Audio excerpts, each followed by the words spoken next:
Sakit yun. Sakit sa kalisod. Ang pagkain 3 beses sa isang araw ay tila nakagawi na sa karamihan. Bagamat tayo ay nagtatrabaho para may pambili ng mga pangunahing pangangailangan. Ngunit sa Purok Aspang, Barangay San Jose, General Santos City, isang pamilya ang hirap makakain ng 3 beses sa isang araw. Ang mag-asawang si Marilyn at Lupe, may 7 anak. Araw-araw na hinaharap ang pagsubok sa ilalim ng araw upang may pambili ng bigas.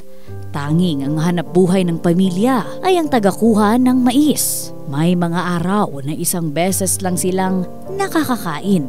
Walang magawa ang inang si Marilyn kundi ang tingnan ang mga anak at ito raw ang nagsisilbing lakas upang magpatuloy kahit na nahihirapan.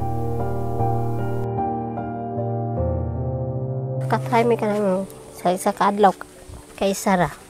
Wala man po na sa mga ma'am kung dili mi paula mo. Sakit yun. Sakit sa kalisod.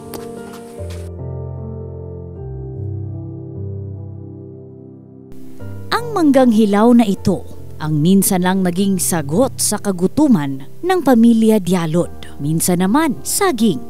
Nagtanong man gud mi ma'am. Kay aron dili mi mangayo sa uban nga balanghoy. Kanalas na mo nga bugas kay nangatag manggod sila sa eskwelahan nga kuan ang tag 2 ka kilo gud ma'am. Kasi og bitsin asa man ta magkuha og sagol ma'am nga wa man tay ikapalit.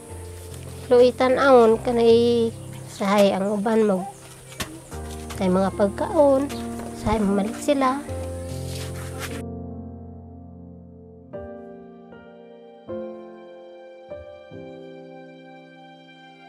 Wala itong ibang hiling para sa mga anak, kundi ang matutong lumaban sa buhay at mag-aral upang hindi maranasan ang hirap na kanilang dinadanas ngayon.